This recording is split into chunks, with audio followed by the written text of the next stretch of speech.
สวัสดีค่ะพ่อแม่พี่น้องสวัสดีFCทุกท่านเนาะกลับมาพบมาพอกับเจตาพารวยคือเก่าค่ะมื้อนี้เจตาก็จะว่างแนวทางของลาวพัฒนานี่จะเป็นประวัติของปอยเป็ดเด้อค่ะเมื่อคืนที่ผ่านมาพี่น้อง FC ปอยเป็ดเป็นจังไดพระเอกปอยเป็ดเป็นจังไดศูนย์ตัวเดียว3ตัวบนค่ะ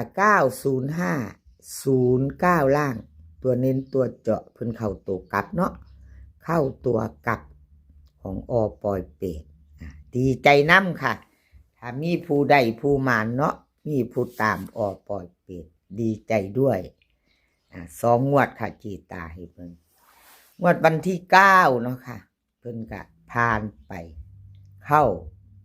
เป็นพระเอกขึ้นเวทีก่อนหมู่ในมือนี้คลิปนี้เนาะพระเอกปอยเป็ดดีใจน้ำค่ะถ้ามีไผใดไผโชคดีเล่าพัฒนาที่ผ่านมาเนาะมาตามต่อของปอยเป็ดวันที่12เป็นวันจันทร์ค่ะเจตาลงให้ก่อน2 มือเนาะค่ะพระเอกขึ้นเวทีก่อนหมู่ค่ะวันจันทร์ที่12แคปหน้าจอค่ะ FC ปอยเป็ดเตรียมแคปหน้าจอค่ะไปต่อกันกับเพิ่นวิ่งรูดค่ะปอยเป็ดให้มาวิ่งรูด4ตัวเดียวเหมือนเดิมค่ะให้ตัวเดียว2ตัว4 หาง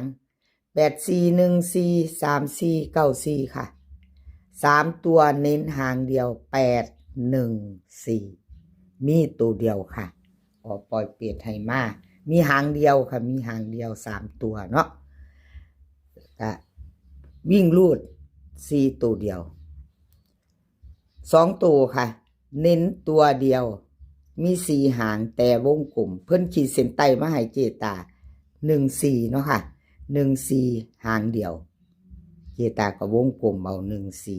14หางเดียวค่ะแล้วก็3ตัว814แคปหน้าจอค่ะใครจะไปต่อกับปอยเป็ดแคปหน้าจอไว้เนาะค่ะไปลุ้นกันใหม่วันจันทร์กับปอยเป็ด FC เพิ่นก็หลายค่ะลุ้นลามหลาย FC ของปอยเป็ดกับขอบคุญขอบคุณปอยเป็ดหลายๆเด้อค่ะที่ให้แนวทางมาว่างทางช่องโดยดีเสมอมาแล้วก็ดูแลสุขภาพเด้อค่ะหนาวว่าสั่นเพิ่นว่าอากาศหนาวดูแลสุขภาพเด้อเพิ่นมีน้ำใจเป็นห่วงกันเนาะค่ะให้กำลังใจซึ่งกันและกันค่ะอากาศหนาวปอยเป็ดก็คือกันต้องดูแลสุขภาพเนาะพี่น้องแคปหน้าจอค่ะแคปหน้าจอไปต่อกับปอยเป็ดเนาะวันจันทร์ค่ะวันที่12ลาวพัฒนา20:30FC แคปหน้าจอเนาะค่ะมี3เซียนดังค่ะคลิปนี้3เซียนดังจะมีปอยเป็ดชอชัยชาญแล้วก็ซองสุวรรณค่ะ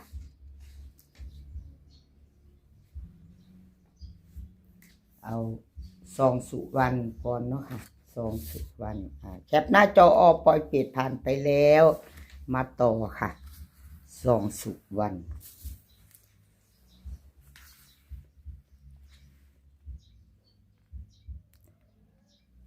เลขทุกตัวเอามาวางเพื่อเป็นแนวทางค่ะ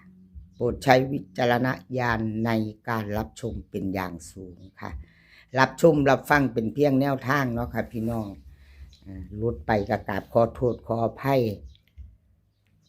ซองสุวรรณค่ะเห็นอยู่ในประวัติซองสุวรรณ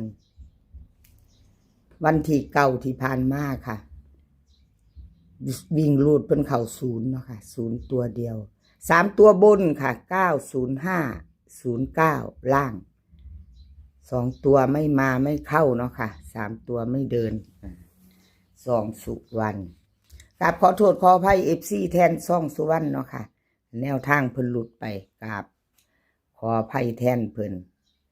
แต่เจตาก็เป็นกำลังใจให้คือเก่าค่ะ เป็นกำลังใจให้กันและกันเหมือนเดิมเนาะค่ะกราบขอบบุญขอบคุณซองสุวรรณเนาะค่ะที่ให้แนวทางมาวางทางช่องของเจตามาตลอดเนาะค่ะต้นฉบับของเพิ่นจะอยู่กับมาดามคำนวณค่ะขอมาจากมาดามคำนวณให้มากับขอบุญขอบคุณมาดามคำนวณแล้วก็ทั้งซองสุวรรณเนาะค่ะที่เพิ่นให้ได้ให้มาตลอดเนาะซองสุวรรณเอามาลุ้นกันไหมไปต่อค่ะวิ่งลูดซองสุวรรณเพิ่นให้มา3 กับ 5ค่ะ3 กับ 5 2 ตัว4 หางค่ะ39 59 31 51เบิ้ลค่ะ33กับ55 3 ตัวค่ะ3 หาง359 351 353วิ่งลูดเพิ่นล่อง3ค่ะเด่น5รอง3เด่น5ค่ะ2 ตัวเน้นค่ะซองสุวรรณเน้นให้39กับ51ค่ะ3 ตัวค่ะเน้น2 หาง359 351ซองสุวรรณค่ะใครจะไปต่อแคปหน้าจอข้ามโค้งไปเที่ยวลาวกับซองสุวรรณเนาะซองสุวรรณวันจันทร์นี่พา FC เพิ่นไปเด้อเจ้าซองสุวรรณพาเพิ่นไปข้ามโค้งไปเที่ยวลาวพัฒนาเนาะค่ะเป็นกำลังใจให้กันและกันเหมือนเดิมค่ะเป็นกำลังใจให้กันและกันเหมือนเดิมขอบบุญขอบคุณทั้ง FC เนาะค่ะ FC ที่เพิ่นเข้ามาเอาต่อไปค่ะแคปหน้าจอของซองสุวรรณแล้วต่อไปเป็นของชอชัยชาญค่ะ FC ชอชัยชาญค่ะเจตาลงให้ก่อน2 มือครับขอบบุญขอบคุณชอชัยชาญเนาะค่ะที่ให้แนวทางมาวางทางช่องแล้วก็ FC ค่ะ FC ชอชัยชาญเตรียมแคปหน้าจอเป็นวันที่12เนาะค่ะเพิ่นให้มาแล้วค่ะเพิ่นให้มาแล้วเจตาก็ลงให้มื้อนี้ให้ก่อน2 วันเนาะค่ะชอชัยชาญ90509ที่ผ่านมาเนาะค่ะเพิ่นเข้าไป0 ตัวเดียวค่ะวิ่งลูดFC ที่รักเดียวใจเดียวชอชัยชาญอยู่ได้วิ่งลูดน้ำเพิ่นบ่เนาะได้ก็ดีใจน้ำเนาะ2 ตัวบ่เดินเด้อค่ะ2 ตัวไม่เข้าไม่ผ่านไม่เดินเนาะของชอชัยชาญเพิ่นก็เข้าไปตะวิ่งลูดค่ะ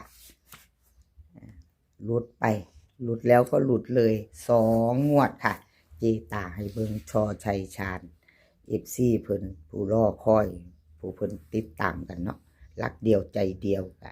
จัดไปค่ะชอบก็จัดขัดก็ผ่านเนาะเลขทุกตัวเอามาวางเพื่อเป็นแนวทางค่ะพิจารณาเอาเป็นอย่างสูงนะพี่น้องรับชมรับฟังเป็นเพียงแนวทางลาวพัฒนาชอชัยชาญค่ะวิ่งรูดเพิ่นให้มา7 กับ 5 2 ตัว4 หางค่ะ75 76 53 52เบิ้ลค่ะ77 55 3 ตัว576 753 752วิ่งลูดเพิ่นเด่นทอกันเด้อค่ะวิ่งลูด7 กับ 5วงกลมให้ทั้ง2 ตัวเนาะค่ะ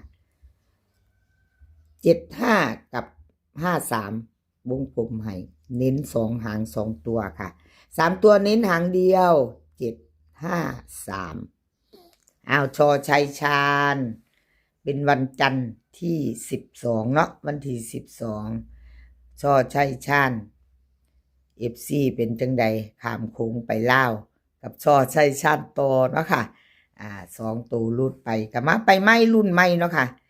เป็นของวันจันทร์เนาะเพิ่นว่ารักเดียวใจเดียวตามคือเก่าของชอชัยชาญเจตาว่าซั่นตามชอชัยชาญคือเก่า